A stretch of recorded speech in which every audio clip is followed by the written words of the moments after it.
गुरुरेव जगत् सर्वं ब्रह्म विष्णु शिवात्मकं गुरोः परतरं नास्ति तस्मात् सम्पूज्येत् गुरुम्. The Guru is the whole universe that reflects the spirit and combined functions of Brahma, Vishnu and Shiva. There is nothing superior to the Guru. Therefore, the Guru should be worshipped sincerely. अपने हृदय से गुरु का स्वागत करना चाहिए, उनकी पूजा करनी चाहिए. गुरु से कोई बड़ा नहीं है. वह जो कि आपके गुरु जी हैं, इस संसार में ब्रह्मा, विष्णु और शिव जी के कर्मों का समूह है इस संसार में.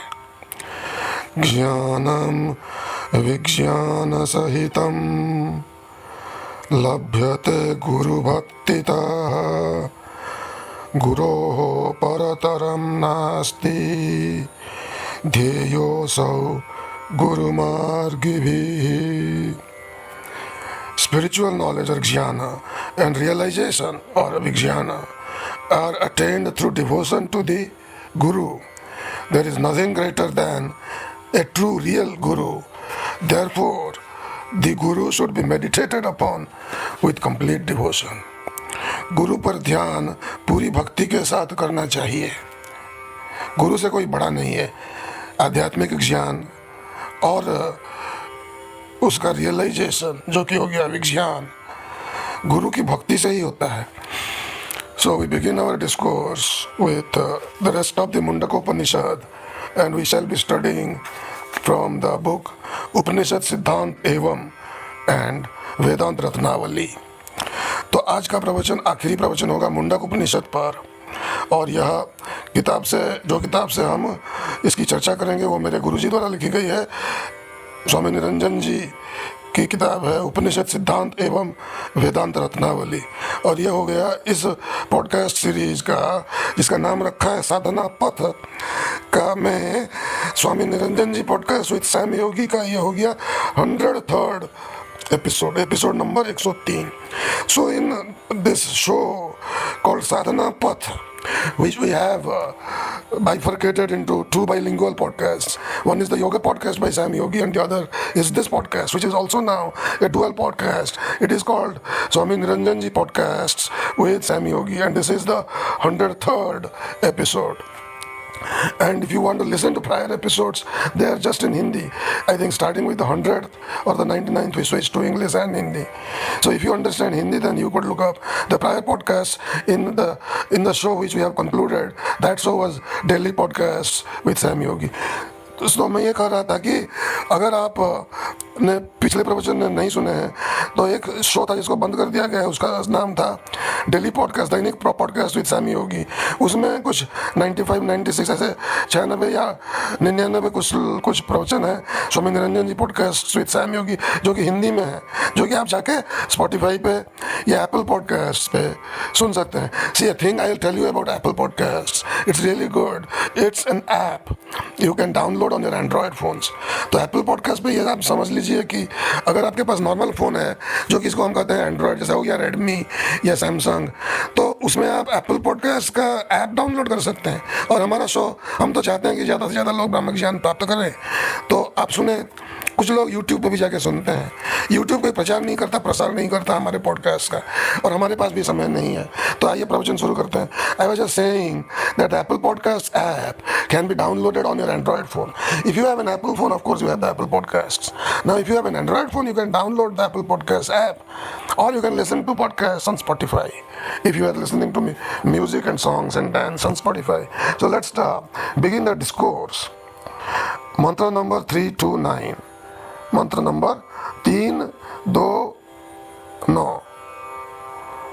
तीसरा मुंडक, द्वितीय खंड, नवा मंत्र. The third Mundaka, the second part and the 9th mantra within that, 329. स यो ह वै तत् परमं ब्रह्म वेद ब्रह्मैव भवति नास्य ब्रह्मवित् कुले भवति तरति शोकं तरति पाप्मानं गुहाग्रन्थिभ्यो विमुक्तो मृतो भवति. The meaning is definitely, पहले अंग्रेजी में कह देते हैं फिर हिंदी में कहेंगे. The meaning first in English and then in Hindi. Definitely one who knows this Parabrahma, Paramatma, that great one becomes Brahma or Brahman as opposed to Brahma.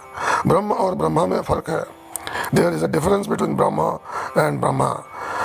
So one who definitely knows, or one who knows this Parabrahma, Paramatma, one who knows it, definitely becomes Brahman. In his lineage, there is no one who doesn't know Brahman. He transcends sorrow or shoka. He transcends or swims across all the sins, escaping the knots in the heart. He becomes immortal. Now in Hindi, निश्चय ही जो कोई भी उस परब्रह्म परमात्मा को जान लेता है, वो महात्मा ब्रह्म ही हो जाता है. उसके कुल में ब्रह्म को न जानने वाला कोई नहीं होता. वह शोक से पार हो जाता है, पाप समुदाय से तर जाता है, हृदय की गांठों से सर्वथा छूटकर अमर हो जाता है. So he talked about हृदय की ग्रंथि. The knots of the heart are torn asunder, and we have listened to that mantra extensively. If you have not listened to the prior discourse, I will just explain it briefly again. तो यह मंत्र हम सुन चुके हैं पिछले प्रवचनों में. विद्यते हृदय ग्रंथि छिद्यन्ते सर्व संशया क्षीयन्ते चास्य कर्माणि तस्मिन् दृष्टे बराबरे. So first the meaning in Hindi and then in English. पहले हिंदी में अर्थ. कार्य और कारण रूप उन परब्रह्म पुरुषोत्तम को गुरु जी की कृपा से, निरंजन जी की कृपा से, तत्व से अर्थात सोहम रूप से जान लेने पर इस जीव की देह को मैं रूप जानने वाली ग्रंथि खुल जाती है. भेद भ्रांति, कर्ता भोक्ता भ्रांति, संग भ्रांति, विकार भ्रांति तथा ब्रह्म से पृथक जगत सत्य, यह पांचों भ्रांति रूप संसार एवं प्रमाणगत संशय, प्रमेयगत संशय तथा विपर्यय, यह तीनों संशय आदि की निवृत्ति हो जाती है. इन समस्त भ्रांति एवं संशय के कारण इस ईश्वर अंश अविनाशी जीव ने अनित्य, नश्वर, विकारी, परिणामी जड़ शरीर को ही अपना स्वरूप मान रखा था एवं अपने को शुभाशुभ कर्मों का कर्ता एवं उनके फलों का भोक्ता मान रखा था. यह सभी संशय सद्गुरु से प्राप्त ज्ञान द्वारा समाप्त हो जाते हैं और समस्त अनादि संचित शुभाशुभ कर्म नष्ट हो जाते हैं. अर्थात यह जीव समस्त बंधनों एवं भ्रांतियों से सर्वथा मुक्त होकर परमानंद स्वरूप परमात्मा को प्राप्त हो जाता है. सो द मीनिंग अभी अंग्रेजी में.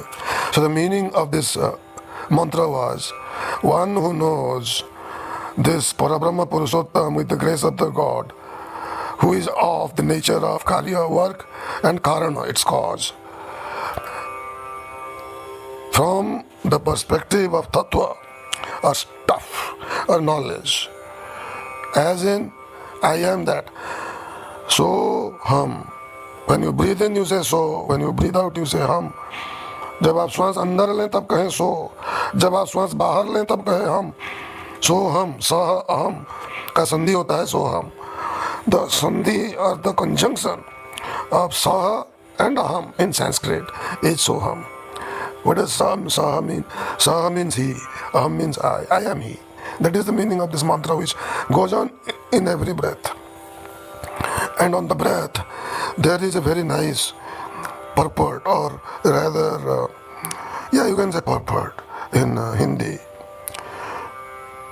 हिंदी में एक मुहावरा है, एक जो कि समन्वय किया गया है वो है, श्वास श्वास में नाम सुमिर, वृथा श्वास मत खोए, ना जाने इस श्वास का फिर आवन होए न होए. So those who are Hindi speaking or who understand Hindi would have gotten the meaning. Now I'll explain it for you. In breath, in breath, in breath, in every breath, take Nama or remember him. How? Soham, I am he. Don't waste a single breath, because you never know whether this breath will return or this will be your last breath. You never know. Now let's come back to this mantra 3 to 9 we discussed, and with the next mantra 3 to 10 we shall end this discourse. अब 3, 2, 9 तो आप सुन चुके, अब 3, 2, 10 हम सुनेंगे और उसके साथ ये प्रवचन आज का समाप्त हो जाएगा. So first in Hindi I'll explain from the book which is in Hindi and whose translation is coming up by Sami Yogi. That would be me very soon. ब्रह्म विद्या का अधिकारी कौन?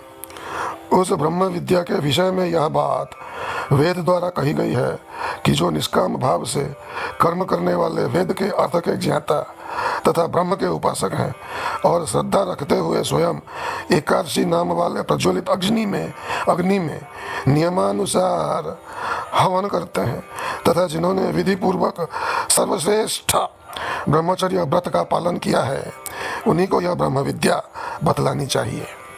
सो about this, अभी अंग्रेजी में, so about this ब्रह्म विद्या और the study of vidya of Brahman, this has been said by Veda that those who work with Nishkama Bhava, without hankering after results, those who do Nishkama Karma without goal or without result, those who work as per the scriptures, and those who are the knowers of the meaning of Vedas, and those who are the worshippers of Brahman, and with true devotion or Shraddha, those who do Havan or fire sacrifice. In what fire?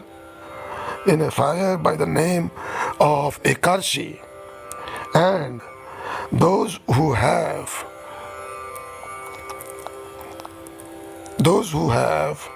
taken and fulfilled the vow of Brahmacharya, dwelling in Brahman, which is achieved in this loka, Bhuloka. Bhuloka represents the lowest of your 5 कर्मेंद्रियas, which is Guda, your anus. तो यह भूलोक जो है, भूज का जो अर्थ है भूमि, उसमें जो पृथ्वी तत्व है उसका प्रतिनिधित्व करता है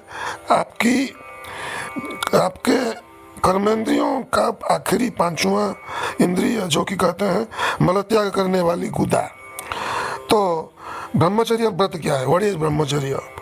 इन दिस लोक भूलोक, and I have said about भूलोक that we have been bestowed the same nadis or the same tattvas, not the nadis, the same tattvas as in Satyaloka.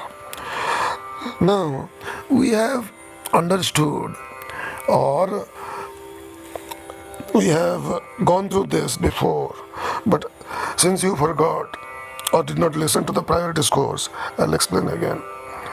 मैं फिर से समझाता हूँ क्योंकि आप भूल गए हैं. तो first the verse, सर्वलोकस्थ जीवानां नादेहा भिन्न तत्त्वगः भूलोकात् सत्य पर्यंत नाड़ी वेदः पृथक पृथक. सर्वलोकस्थ जीवानां, the jivas are the beings in each loka. Nadeha भिन्न तत्त्वगः comprise of bodies which are of the same tattvas: earth, water, fire, air, and space. Bhulokat, but Bhulokat Satya Paryanta, from this earth loka to Satya loka, going to the intermediate lokas, Bhuva loka, Swara loka, Mahaloka, Tapa loka, and Jana loka. All these lokas have beings, living beings who live, who are comprised of the same tattvas, but nadi veda prithak prithak. The nadis are different. Now, in Hindi, सर्वलोकस्थ जीवाना, सब लोगों के जीव, ना देहा भिन्न तत्व, एक ही यही 5 तत्वों या 4 तत्व या 3 तत्व या 2 तत्व वाले जीव हैं, यही है तत्व, इन्हीं तत्वों से बना है शरीर। लेकिन भूलोक से सत्य पर्यंत नाड़ी वेद नाड़ियाँ अलग अलग हैं। जैसे नाड़ी हमारा यहाँ हो गया, हम समझा रहे थे कि वो प्रवचन हो चुका है, योगा पॉडकास्ट में आप सुन सकते हैं, ईड़ा पिंगला के बीच सुसुमना, जिससे कुंडलिनी जागती है। So I was telling the listeners in Hindi that when I say nadis, these are the energy channels or the pranic energy. You understand, if you have ever done chi, the chi starts flowing in Tai Chi. That's the Chinese equivalent of prana or the vital force. So that prana flows through nadis. आज का प्रवचन यही समाप्त होता है.